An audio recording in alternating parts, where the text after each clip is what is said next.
Here to talk more about it, retired FBI Special Agent, NewsNation Law and Justice contributor, Jennifer Coffindaffer. Hi, Jennifer. Hi, how are you doing this evening? Doing all right, doing all right. Thanks for joining us. So if we can, let's tee up that soundbite because we hear from the neighbor of Brian Kohberger just days after the alleged killing, and sort of here's how he describes the interaction that he had. Watch here. He was like, yeah, it seems like they don't have any leads. And I'm like, yeah, I mean, there's not much about it, you know? There's nothing, I have no details really to say. But yeah, and then he's like, yeah, it seems like they think it was a crime of passion. All right, so a couple different things there. What do you make of it? One, that he said there's no leads, but then two, that he also had a description about it, saying it was a crime of passion. Well, he definitely, it would seem to me, said something to try to sort of distract from the reality of what was really happening. There obviously were leads. We had vehicle descriptions. There was video surveillance. There was a lot of information that was out there. And then also regarding the crime of passion, remember, there was no information regarding that. That was strictly something that I believe he said to distract from the truth. So is this something that prosecutors could potentially use in an eventual case? Possibly. I think that the other information they have, though, and facts in this case are so strong that this is such a small tidbit, it really won't be an important part of the case. What's going to be important is that physical evidence, putting him there at the crime, the DNA. That's going to be the focus of what the prosecutor presents. We're also learning about his Kohberger, sort of his life existence.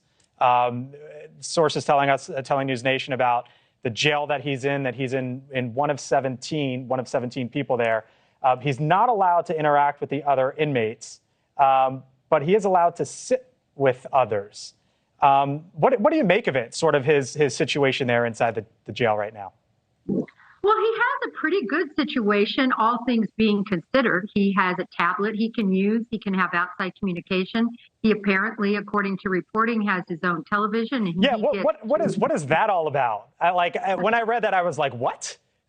You know, he's accused of brutally killing 4 people, and he has cable television and is allowed to demand which channel he wants. I think certainly when I read it, and I think when most people would hear that, they would say, what on earth is that?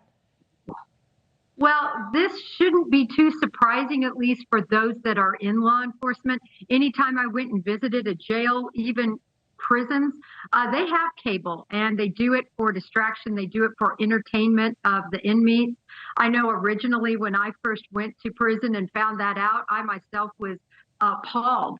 But essentially, it's what they use to really keep the inmates under control and distracted and entertained. We're also told that he is following the news coverage of himself. What to make of that when you look at the whole picture of Brian Kohberger and everything that we know about him in this case? It makes a lot of sense, I think, for anyone. If anyone had been charged with a crime, whether they did or did not commit it, they would be glued to the information that they could get from it. So that made a lot of sense to me. I would be, if I were in his shoes, I would be having the television on. I would be looking at all the newsreels. I want to know what people are saying about me and what evidence they have so I can counter that.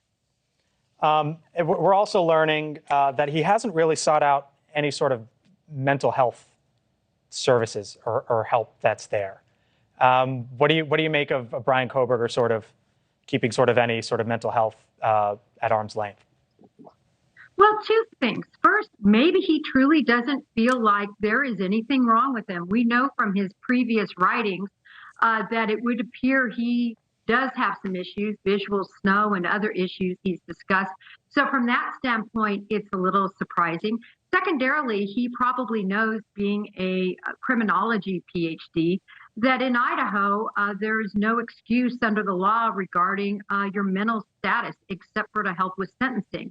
So this would give you 2 reasons why he hasn't possibly sought any mental health services there. Interesting. And we will stay on top of it, of course, here at NewsNation. Jennifer Coffindaffer, thanks for joining us tonight. Appreciate it. Thank you. Thank you for watching. Go to newsnationnow.com to find News Nation on your television provider. And don't forget to click the red subscribe button below to get more of News Nation's fact-driven, unbiased coverage.